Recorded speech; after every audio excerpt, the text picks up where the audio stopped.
ನಮ್ಮ ಮೆಟ್ರೋ ಪ್ರಯಾಣಿಕರಿಗೆ big shock ಎದುರಾಗಿದೆ. ಈಗ ಕಳೆದ ಬಾರಿಯ ದರ ಏರಿಕೆ ಬಿಸಿ ತಣ್ಣಗಾಗೋ ನಡುವೆ ಈಗ ಮತ್ತೆ ಬೆಲೆ ಏರಿಕೆಗೆ ನಿಗಮ ಸಿದ್ಧತೆ ಮಾಡಿಕೊಳ್ತಾ ಇದೆ. ಫೆಬ್ರವರಿಗೆ ಮತ್ತೆ ಮೆಟ್ರೋ ದರ ಏರಿಕೆಯ ಸುಳಿವು ಸಿಕ್ಕಿದ್ದು, ದರ ನಿಗದಿ ಸಮಿತಿ ಕಾಯ್ದೆಯ ನಿಯಮದ ಅನುಸಾರ ಇದು ಅನಿವಾರ್ಯ ಅಂತ ಸಮಜಾಯಿಸಿ ಕೊಡ್ತಿದೆ.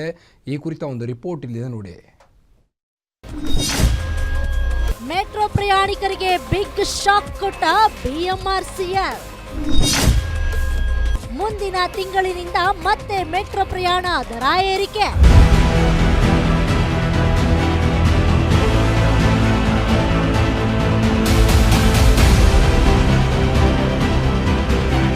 ಹಿಂದೊಂದು ಮಾತಿತ್ತು, ನಮ್ಮ ಮೆಟ್ರೋ ಬೇಗ ಕಟ್ರೋ ಅಂತ. ಇದೀಗ ಬೆಂಗಳೂರಿಗರು ಮೆಟ್ರೋ ದರವನ್ನ ಪದೇ ಪದೇ ಯಾಕ್ರೋ ಹೆಚ್ಚಿಗೆ ಮಾಡ್ತೀರಾ ಎನ್ನುವಂತಾಗಿದೆ. ನಗರದ ನಮ್ಮ ಮೆಟ್ರೋದಲ್ಲಿ ಮತ್ತೊಮ್ಮೆ ದರ ಏರಿಕೆ ಮಾಡಲು ಮುಂದಾಗಿದೆ. ಶೀಘ್ರದಲ್ಲೇ ಮೆಟ್ರೋ ಪ್ರಯಾಣ ದರ ಏರಿಕೆ ಮಾಡಲು ಬಿಎಂಆರ್ಸಿಎಲ್ ತಯಾರಿ ನಡೆಸಿದೆ. ಕಳೆದ ವರ್ಷ ಬಿಎಂಆರ್ಸಿಎಲ್ ಟಿಕೆಟ್ ದರದಲ್ಲಿ 71% ಹೆಚ್ಚಳ ಮಾಡಿತ್ತು. ಆದ್ರೆ ಇದೀಗ 1 ವರ್ಷದೊಳಗಾಗಿಯೇ ಮತ್ತೊಮ್ಮೆ ದರ ಏರಿಕೆ ಮಾಡಲು ಮುಂದಾಗಿದೆ. ಮೆಟ್ರೋ ರೈಲು ನಿರ್ವಹಣೆ ಕಾಯ್ದೆ 2002 ಪ್ರಕಾರ ಕನಿಷ್ಠ 5% ಏರಿಕೆ ಮಾಡಬಹುದು ಅಂತ ಇದೆ.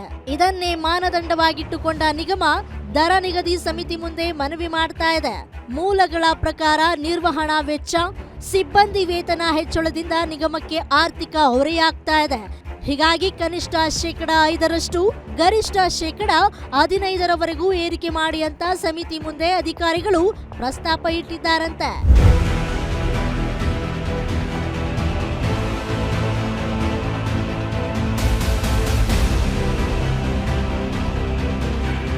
ಸಮಿತಿ ಕೂಡ ಈಗಾಗಲೇ ದರ ಏರಿಕೆ ಕುರಿತಂತೆ 2 ಸಭೆಗಳನ್ನ ಮಾಡಿದ್ದು, ಸರ್ಕಾರಕ್ಕೆ ತನ್ನ ಶಿಫಾರಸನ್ನ ಕಳಿಸಿದೆ. 1 ವರ್ಷದ ಹಿಂದೆ ದರ ಏರಿಕೆ ಹೊರೆಯನ್ನೇ ಪ್ರಯಾಣಿಕರಿಗೆ ಸಹಿಸೋಕೆ ಆಗ್ತಾ ಇಲ್ಲ.